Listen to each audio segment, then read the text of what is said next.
Hey everyone, welcome to another episode of NTP Unboxes with Crimson, and today we are going to be talking some Magic the Gathering as well as Midnight Hunt, which is the latest set, and that's going to be released on the 24th of September. Yeah, that's just next week. So Midnight Hunt brings you back to the plane of Innistrad, and we really love this because Innistrad has got to be one of our favorite planes in the MTG multiverse.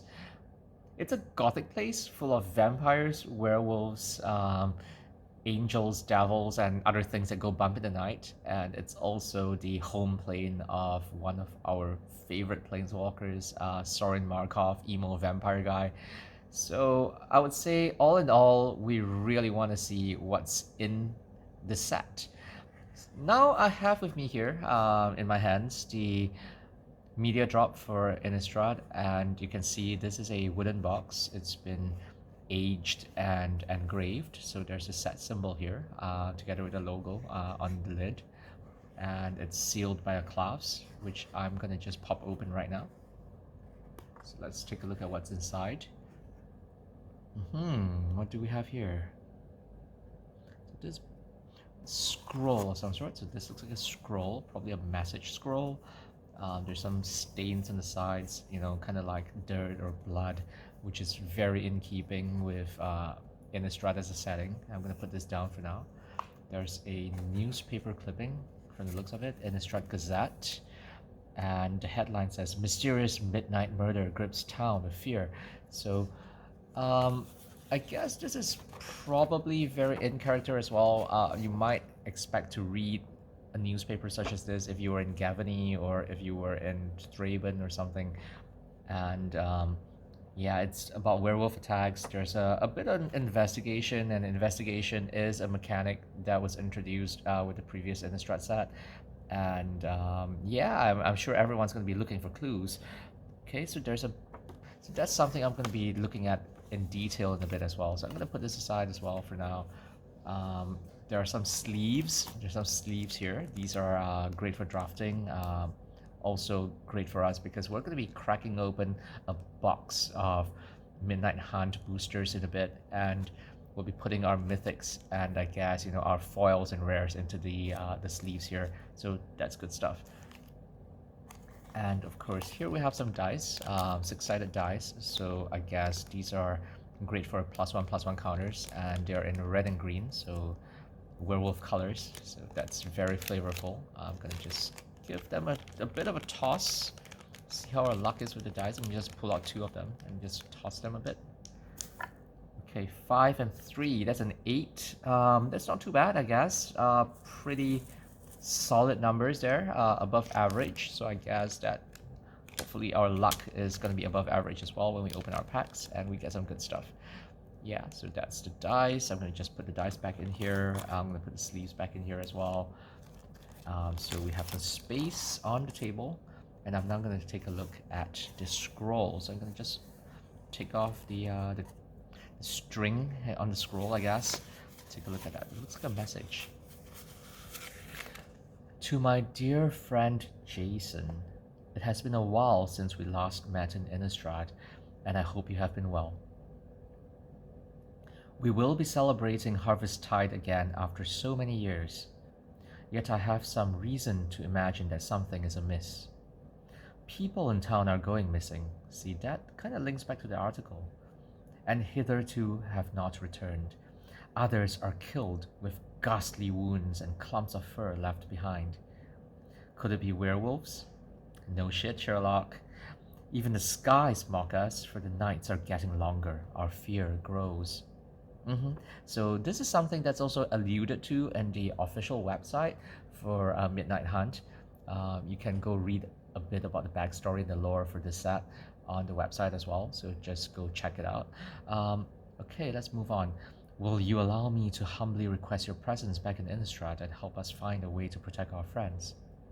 Well, we're all planeswalkers if we're playing Magic the Gathering, so yeah, I guess we'll be paying a visit to Innistrad really soon.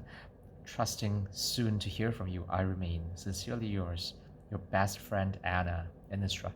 So Anna might be a member of the clergy, perhaps, or one of the Cathars, or maybe an investigator involved in, you know, trying to crack the case of all the murders recently. So yeah, it wouldn't be surprising for her to seek the aid of someone versed in the magical arts, such as yourselves. If you are, after all, you are a planeswalker and you sling spells and you conjure creatures from other planes of existence. So yeah, great stuff. Very flavorful. I love it. Okay, now let's take a closer look at the articles on the newspaper clipping. Yeah. So we had the murder one over here. We looked a little bit at it. We looked at it briefly just now. So investigations are ongoing. Let's draw some cards using our clue tokens. Final preparations for Harvest Festival. So Harvest Tide takes place on the 24th of September, which just nice coincides with launch day. So that's pretty amazing. Good nod there. Very, very nice. And there's a advertisement here in the side. Silver Bullet.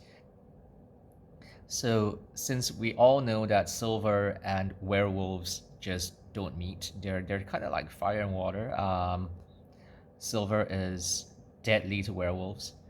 They'll suffer from a terminal case of silver poisoning if they're struck by silver. This is great. This is very in keeping. And from what I recall, there's a silver artifact, I think, in the set as well. So you know, maybe we'll open that up later on when we open our packs. Yeah, so all in all, this looks like a greatly well-designed media kit. Very, very in keeping with the setting. Gives us a good glimpse of what life is like in Innistrad as well, and all the dangers that the people who live there are facing, and also sets up some expectations for us. We're really excited now to open our booster box to see what's in there, and I guess that's what we're just gonna close this media kit right now, and we are gonna go crack open that big box of boosters that came with it. So fingers crossed, hopefully our luck holds and we'll pull 8 mythics from the box.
So here's a bit of a recap. So we opened up a foil Ren and 7. Look at that, it's so shiny. I really love the effect.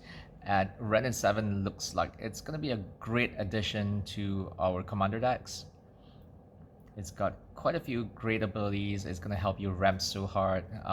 Definitely excited to see how this works in the commander. Arlinn, the Pack's Hope. This is the new Arlinn Court for this particular set for Midnight Hunt. And at the baseline, she gives you a +1 ability that lets you flash in creatures and to get additional +1/+1 counters as well when they flash in.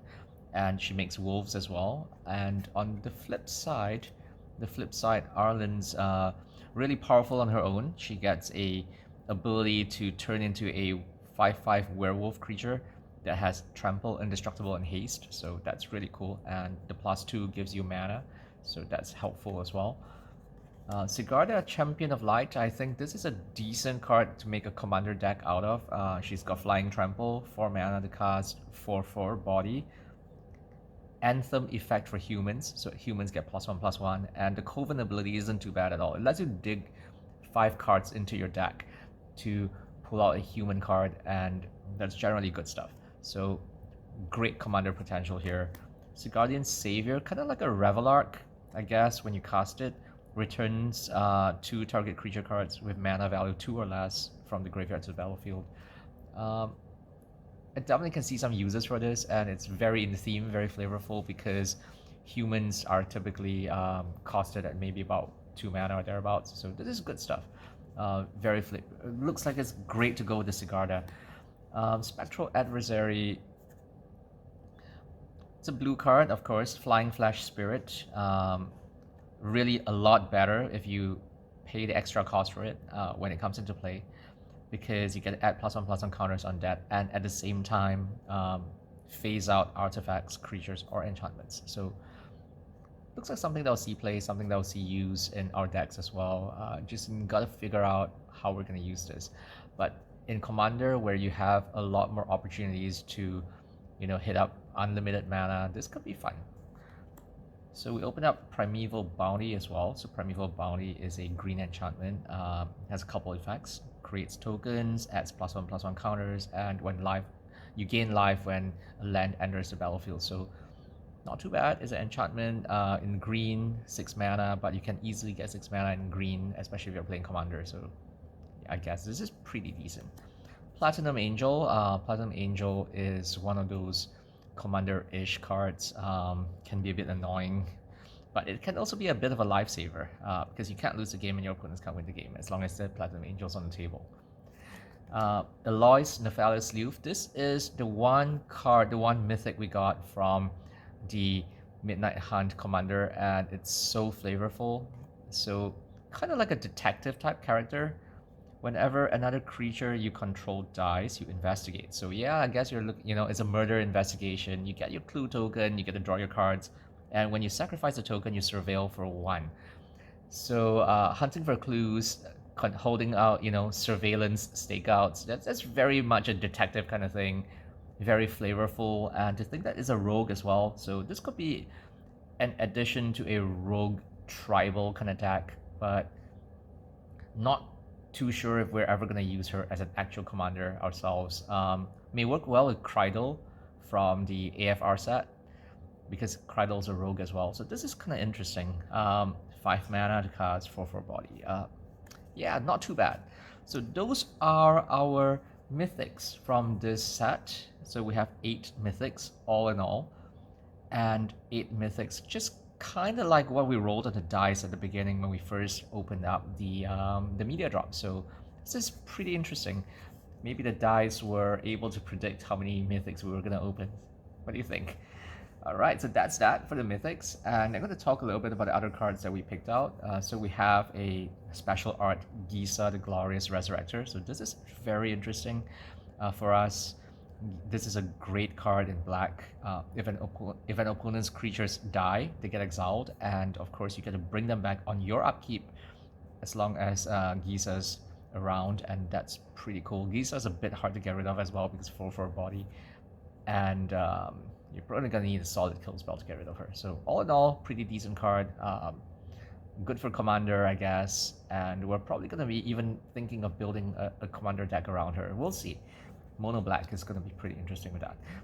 Danik Pious Apprentice. So more interested in the foiling for this card, because this is foiling with the special art. So you can see it's super shiny, and on the flip side, kind of looks really cool as well.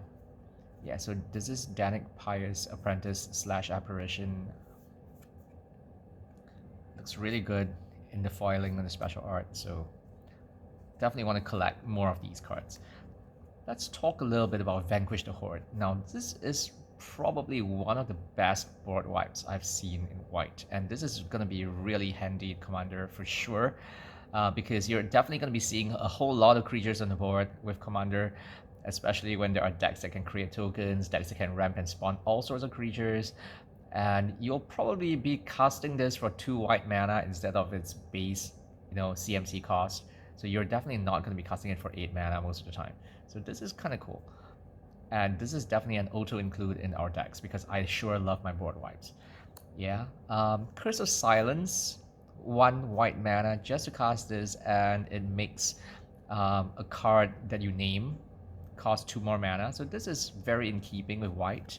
And this is great in Commander, because imagine just casting this and naming your opponent's commander. That's going to make it really annoying for them to cast your commander, at least for the first couple turns, and that's going to buy you some extra time to set up your board state. So, especially in a 1-for-1 kind of 1-to-1 kind of game, I guess this is going to be pretty good. So I really like this, and I'm already running this in my historic brawl deck on MTG Arena, and I think that this is going to be really popular. Siphon Insight is something I really enjoy as well. I love the idea of grabbing 2 cards from their top deck, putting one of them under, essentially into your hand, as it were. You get to exile it, and you get to cast it anytime using your mana. And of course, tucking the other one into the bottom of their deck. So this is going to be great for disrupting all those people who love scrying all your answers to the top of their deck. So this is going to be really helpful. And guess what? It has flashback, so you get to use this, one more time. So this is pretty good stuff.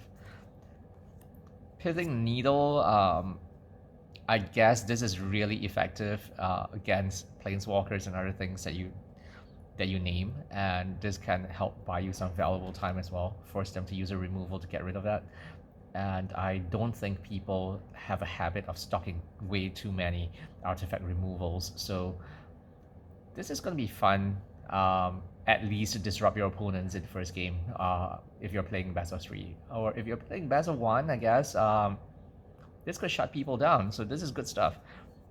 And now we have Lisa, Forgotten Archangel. Flying lifelink. Whenever another non-token creature you control dies, return that to your hand, basically at the beginning of the next end step. So this is pretty good. So you get to get your creatures back, and at the same time, if an opponent's creatures get killed off, you exile them. So this is pretty fun. Really, really interesting. For 5 mana, not too bad at all. Fairly well costed if you think about it. And now I'm going to talk a little bit about what's probably my favorite card in the entire set. This is the Triskaidekafal. It's a bit of a mouthful to pronounce it. Triskaidekafal is someone who loves the number 13, I guess, someone who's obsessed with it, as compared to Triskaidekaphobia, which is another card that was printed in one of the earlier sets for Innistrad, and that's a card that reflects the fear of the number 13. With that card, you get to basically make your opponent lose the game if their life was exactly 13. And for this one, at the beginning of your upkeep, if you have exactly 13 cards in your hand, you win the game. So this is pretty neat. And what's more, you have no maximum hand size and you get to draw a card. So everything you need to win using this card is all on the card itself. But getting this card to stick on the table is going to be pretty tough, I think, in standard format. Maybe interesting if you're playing a deck full of mono blue alternate win cons in Commander. If you build something really annoying around that and you have a way to protect the Triskaidekafal, it could be a flavor win, I guess. And I'm definitely keen to build something around this, maybe with a Baral as a commander or a Tempest as a commander, and stocking up on all those weird alternate win cons that blue is so famous for. Yeah, so loving Triskaidekafal, yes. And finally, I'm going to touch a little bit on Sunset Rivalry. So this is one of the cards that stands out in the uncommon slot. It's only 2 mana to cast. It's a white card. Despite being a sorcery, it does so many things. It's super good. If an opponent has more life than you gain 4 life. If your opponent controls more creatures than you get to create 2 tokens. And you can throw them under the bus. And if an opponent has more cards in hand than you get to draw a card. So this is overall a really good card for white. I foresee this being really popular. So that's that for our mythics and a selection of rares and Sunset Rivalry. And I'm going to talk a little bit now about the real estate that we picked up today as well. So we have some nice alternate art foil lands. So as you can see, this is really cool. Look at that. So they look so much better with the special art, and I would really love to have all these cards in my commander decks. So I might be looking to get more of these, and these are awesome. Very nice, very shiny. Of course, there are also several other types of lands that were printed for this set, and things like Overgrown Farmland, Shipwreck Marsh, Haunted Ridge. So these come into play tapped unless you control 2 or more other lands, and they tap for 2 colors of mana. So this is not too bad.